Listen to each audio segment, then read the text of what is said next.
Hello everyone, আসসালামু আলাইকুম। আজকের এই নেগেটিভ পোস্টারটি যদি তোমরা পড়ো তাহলে যে কোনো নেগেটিভ সাইট রিলেটেড পোস্টার আসলেই এই পোস্টারটি লিখলে ম্যাক্সিমাম মার্ক পাওয়া যাবে। কাদের জন্য? যারা অনার্স সেকেন্ড ইয়ার অথবা ডিগ্রি থার্ড ইয়ারে পড়তেছো তাদের জন্য অনেক বেশি ইম্পর্টেন্ট।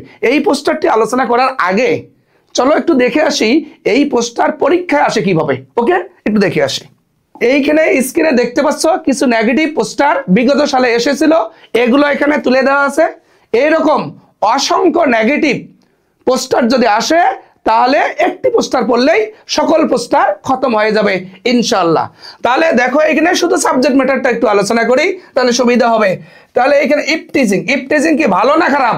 অবভিয়াসলি খারাপ। এরপর কি আছে? স্মোকিং ভালো না খারাপ? এরপরে দেখো কি আছে? করাপশন মানে দুর্নীতি ভালো না খারাপ? তোমরা দেখতে পাচ্ছ এই ওয়াটার পলিউশন ভালো না খারাপ? অবভিয়াসলি খারাপ। যার কারণে এইটা ওই নেগেটিভ সাইডের মধ্যে হয়ে যাবে। যে চাইল্ড লেবার, শিশু শ্রম, অবভিয়াসলি এটাও একটা নেগেটিভ সাইড। এরপর দেখছো নয়েজ পলিউশন মানে শব্দ দূষণ, তাহলে এটা হচ্ছে নেগেটিভ সাইড। এরপরে তোমরা আরো দেখতে পাচ্ছ কি এনভায়রনমেন্ট পলিউশন, পরিবেশ দূষণ, এটাও একটি নেগেটিভ সাইড অবশ্যই হবে। যে ডাউরি মানে কি? যৌতুক, এটাও কি পড়তেছে? এটাও একটি নেগেটিভ সাইডের পোস্টারের মধ্যেই পড়তেছে। লাস্ট এন্ড ফাইনালে তোমরা দেখতে পাচ্ছ নাম্বার 11, সেটা হচ্ছে যে ড্রাগ অ্যাডিকশন, মাদকাসক্ত। এটা কি ভালো না খারাপ? বলো তো দেখি। অবভিয়াসলি খারাপ। তাহলে এইখানে যেগুলো দেখতেছো এগুলো সব নেগেটিভ সাইড। এই নেগেটিভ সাইডের পোস্টার যদি একটা পোস্টার পড়ো তাহলে সকল পোস্টার খতম হয়ে যাবে ইনশাআল্লাহ। ঠিক আছে, একটি পোস্টারে সব পোস্টারের আনসার তোমরা পেয়ে যাবে। তাহলে তোমরা স্ক্রিনে দেখতে পাচ্ছ এই ফরম্যাটটি যদি পড়ো তাহলে সকল নেগেটিভ সাইড রিলেটেড যতগুলো পোস্টার আসবে সবগুলোর আনসার এখানে করতে পাবা। তো এইখানে আরো কিছু পোস্টার আছে, দেখো makeup poster against smoking, drug addiction, water pollution, cutting down trees, dowry system. Obviously এসব কি ব্যাড সাইডস। এই ব্যাড সাইডসের পোস্টারগুলো তোমরা যদি আনসার করতে চাও তাহলে এই ফরম্যাটটি মুখস্থ করে ফেলো। আশা করি আর কোনো সমস্যা হবে না এবং ম্যাক্সিমাম মার্ক পাবা। ওকে, ধরলাম যে স্মোকিং আছে, তাহলে লিখবো a poster against smoking is given below. এরপরে তোমরা কি করবা? এই অংশ লেখা শুরু করবা স্টপ স্মোকিং। এইখানে যেটি আসবে, যে রিলেটেড টপিক আসবে ওই রিলেটেড টপিকটা এখানে দিয়ে দিবা স্টপ স্মোকিং। এরপর দূরে দেখো সেভ লাইফ আছে, এইখানে যেমনটা কই আমি লিখতে বলছি সেরকমটাই লিখবা। আশা করি ম্যাক্সিমাম মার্ক পাবা ইনশাআল্লাহ। এরপরে অ্যাভয়েড স্মোকিং, এইখানে দিবা স্মোকিং। দেখো এই যে স্টপের এইখানে কিন্তু স্টার সাইন নাই, কিন্তু পরে দেখো যেগুলো আছে সবগুলো স্টার সাইন দিবা অবশ্যই। তাহলে অ্যাভয়েড স্মোকিং এইখানে দিয়ে দিবা smoking, avoid smoking. For damage our normal life, আমাদের স্বাভাবিক জীবনকে ক্ষতিগ্রস্ত করে। Punish the people who are related, এর সঙ্গে যারা জড়িত আছে তাদেরকে শাস্তি দাও।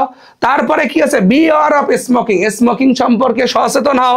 Create a strong voice against smoking. এরপরে দেখো all the concern should take necessary steps to remove it. এইখানে অল দ্য কনসার্ন বলতে সকল কর্তৃপক্ষকে বোঝাচ্ছে, নট উদ্বেগকে বোঝাচ্ছে। ওকে, তাহলে অল দ্য কনসার্ন মানে সকল কর্তৃপক্ষ should take necessary steps to remove it, এটা দূরীভূত করার জন্য সকল কর্তৃপক্ষকে যথোপযুক্ত ব্যবস্থা গ্রহণ করতে হবে। এবার এই কথাগুলো কে বলল সেটা অবশ্যই নিচে circulated by name and place.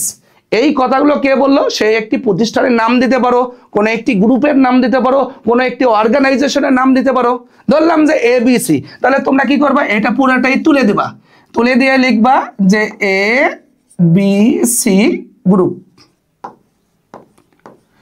ABC group Dhaka. অথবা তোমরা দিতে পারো ড্রাগ অ্যান্টি সোশ্যাল অর্গানাইজেশন, এরপরে বগুড়া, ঢাকা, চট্টগ্রাম, যেটা দিতে চাও দিতে পারো তোমরা। তাহলে অথবা দিতে পারো যে এই রিলেটেড যারা কাজ করে, যে অর্গানাইজেশনগুলো কাজ করে সেই অর্গানাইজেশনের নাম দিবা এবং এই অর্গানাইজেশন কোথায় আছে তার একটি স্থান এইখানে তুলে দিবা। ওকে, তাহলে আবার বলতেছি, দেখো এইখানে তোমরা যে স্টপ আছে যেটা আসবে এই ডটের মধ্যে, সেই টপিকটা এই ডটের মধ্যে তোমরা বসে দিবা। আরেকটি কাজ করবা, এটা সুন্দর করে কি করে দিবা? বক্স করে দিবা। কি করে দিবা? এটা সুন্দর করে বক্স করে দিবা।